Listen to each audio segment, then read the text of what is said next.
not two sides to bigotry, and there are not two sides to hatred. And if you choose to march with a flag that symbolizes the slaughter of millions of people, there are not two sides to that. The only way to beat the loud and angry voices of hate is to meet them with louder and more reasonable voices. And that includes you, President Trump. In fact, as president of this great country, you have a moral responsibility to send an unequivocal message that you won't stand for hate and racism. Now let me help you write your speech here a little bit. As President of the United States and as a Republican, I reject the support of white supremacists. The country that defeated Hitler's armies is no place for Nazi flags. The party of Lincoln won't stand with those who carry the battle flag of the failed Confederacy. Was that very difficult? You see, I told you. I have a message to the neo-Nazis and to the white nationalists and to the neo-Confederates. Let me be just as blunt as possible. Your heroes are losers. You're supporting a lost cause. And believe me, I know the original Nazis. I was born in Austria in 1947, shortly after the Second World War.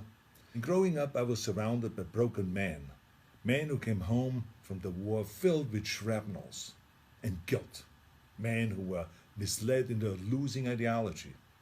And I can tell you that these ghosts that you idolize spent the rest of their lives living in shame. And right now, they're resting in hell. I know that you weren't born with these hateful views. No one is. But the truth is, it's never too late to make the choices, to learn and to evolve, and to understand that all human beings have equal value. If you say, Arnold, hey, I was just at the march, don't call me a Nazi, I have nothing to do with Nazis at all. Let me help you. Don't hang around people who carry Nazi flags, give Nazi salutes, or shout Nazi slogans. Go home.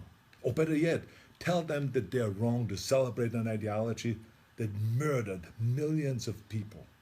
And then go home. You're so lucky to live in a country that gives you every right to say horrible things. But think about how you could actually use that power for something good.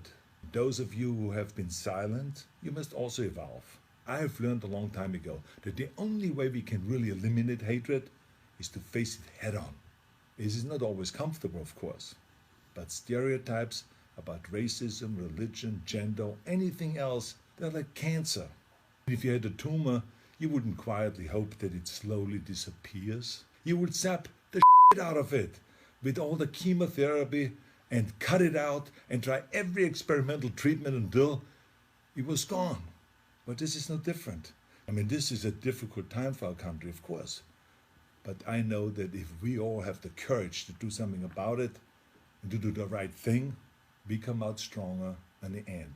I've already donated some money to the Simon Wiesenthal Center, named after a great Nazi hunter, who I was lucky to call a friend. And I hope that you will join me by supporting your favorite anti-hate organization. Let's all commit right now to leaving the terrible ghosts of the past in the trash heap of history. That's where they belong. Now share this video if you think that hatred has no place in America. Let's terminate hate.